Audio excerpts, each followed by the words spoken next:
G'day Bifrosters. We're going to take a look at how to do this today. This is a shamelessly ripped off Houdini node that I call copy to curve, because that's what side effects calls it. I guess if I don't want to be sued, I could probably change it to duplicate along a path or instance on strand or something. But you get the idea. So, hey, we're in Maya today. We're not in Bifrost. We just have come out to Maya and set this up because I can do nice things like this. I can change the number of samples I have, like so. I can grab my curve and I can grab a point on it and I can change that so it changes things, or I can grab these two, move them out here, move them in here. You can see how everything changes. Lovely. So this is what I'm going to be showing you how to set up today. And this is a pretty simple one. There's going to be two. There's going to be this one and copy to points. Copy to points is a little bit more difficult because you have to work out normals and things. But this is copy to curve. This is the easier one of the two. So this is the one I'm going to be doing first, with absolutely no apologies because I'm lazy. It's Sunday, the sun is shining, and yeah. Anyway, this has a lot of cool uses. These are instances. They can be geometry if you want them to be, but right now they're just straight Bifrost instances. That's why they're very, very fast. If I put 750 of them on there, it's not that much slower than if I put 7. So let's have a quick look before we go and make it ourselves how that's hooked up. We have a curve, we have an object, and we have our Bifrost graph. And our Bifrost graph has two inputs, in curve and in geo, and it looks like this. In curve and geo, it actually has 3 inputs, the third one being one that we can set, which is strand resample. Basically, what this is doing is it's taking a curve and it's taking an object and it's running them through the copy to curve node, which does a bunch of stuff. Just a quick run through so I don't have to do it at the end. This limits it to no less than 3. Any less than 3, I've been getting crashes. So basically, I'm resampling the strands as a constant, not as a spatial. You can go in and change that if you want. But because it's constant, I need to give it a number. If I give it a number less than 3, my computer locks up and Maya drops out. So I have limited that to 3 by going, hey, whatever's coming in, if you are less than 3, then you're 3. Otherwise, you're just whatever's coming in. That's all that does. This resamples the strand, so it sets up this number of instances on the strand. This updates the strand's basis, which gives us the point tangent, point normal, and point binormal. And then this node converts it to orientation, so you will need the Rebel pack for all 3 of these nodes. As of this version of Bifrost, then it creates instances on the points of the strand using the geometry you've brought in. You have a curve and a cube coming into this node, and it is instancing stuff along that curve for you very quickly, very easily.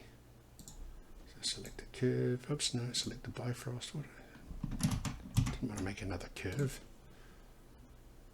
Back to here, close this down, change this resample again. So yeah, let's go ahead and make this. So I'm just going to delete the Bifrost graph. I don't want to go through all of the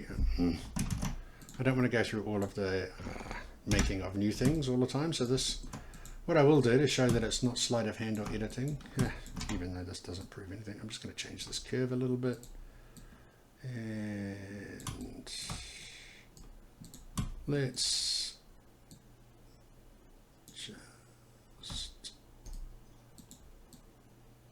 just give that a little smoothness. But what I'm going to do is I'm going to reduce it. So let's make it like it would be if we just built it, okay? So we'll go to rebuild, we'll take this right down to like 8.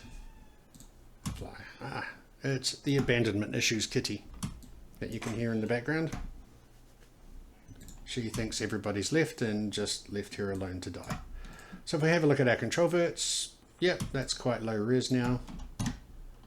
And that's kind of what we want, so I can use it as an example for some things. So we'll just leave that there.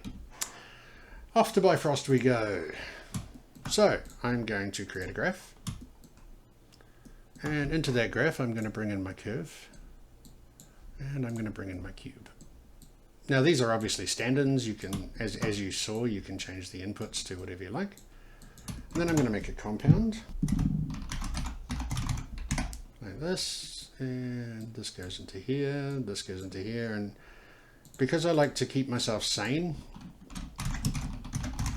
I like to name things. That way when I come back in 2.5 weeks when someone asks me a question about it or when it breaks, then I'll know what's going on. You notice I said when, not if it breaks. Let's go into the compound. So we have our curve coming in, we have our geo coming in. The simplest and most basic thing we can do is straight into create instances. Because the curve is going to be our points, the geo is going to be our instances. If we were building this to, well, why don't we? Why don't we just turn that into an array right now? And this kind of poops its pants a bit. We'll have some fun and put in the platonic solid as well. Let's build this, let's expand on this. So what I did there is I changed that to an array input in the port type. So it was just an object, an amino object, but now it's an array of them. And I've also switched on fan in. And fan in just means build me an array of whatever comes in here.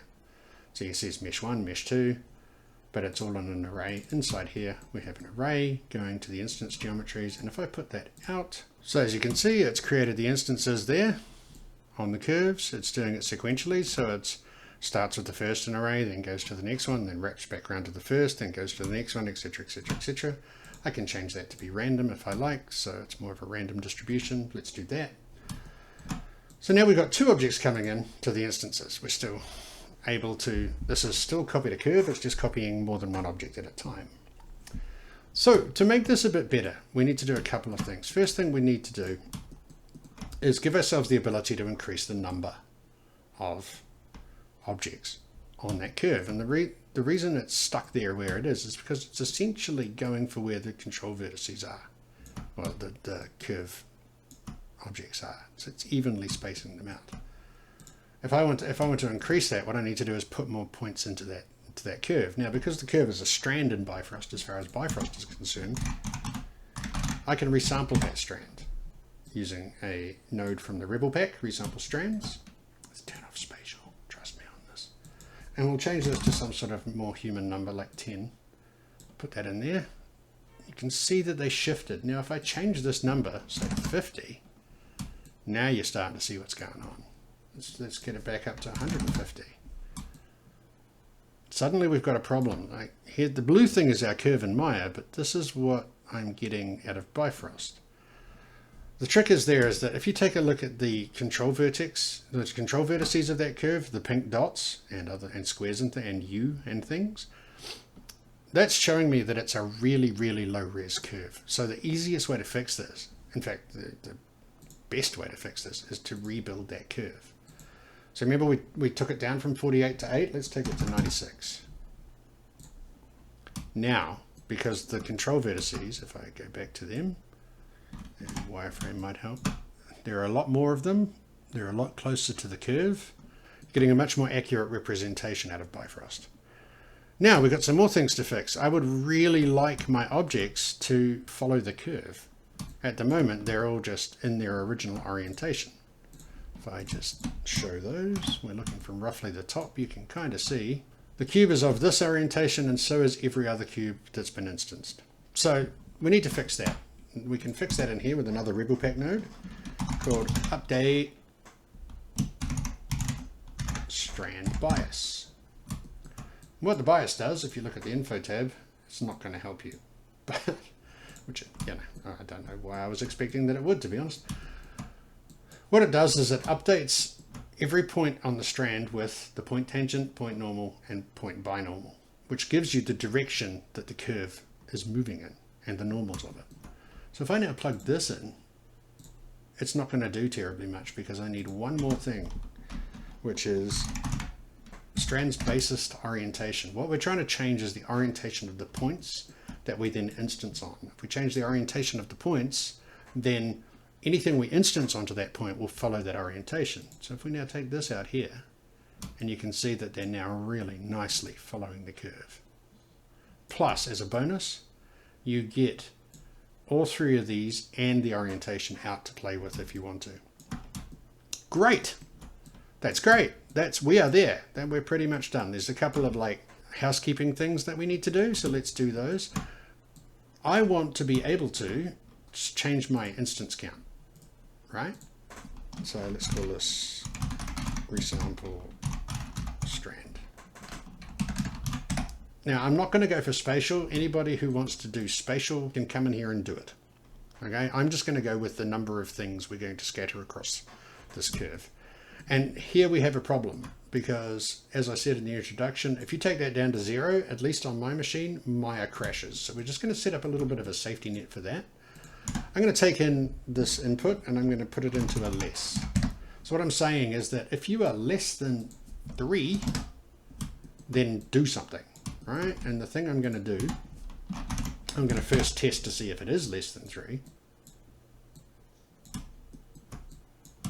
So if it's not less than 3, great, go ahead and do that.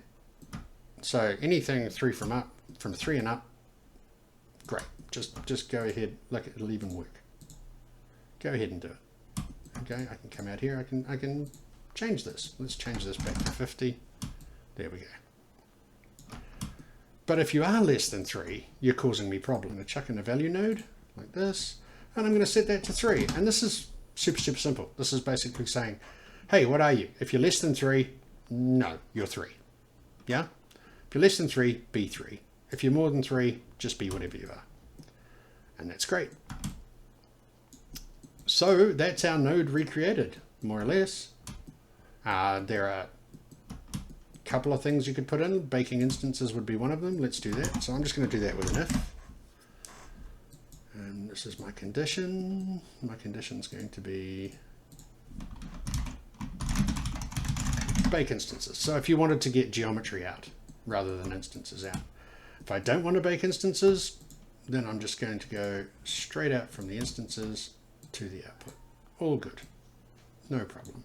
If I do want to bake instances, like I want geometry out, I'm just going to put them on a Bifrost's bake instance geometry nodes and throw the meshes out there. So now we're done. I hope this has helped, and I'll catch you next time. See ya.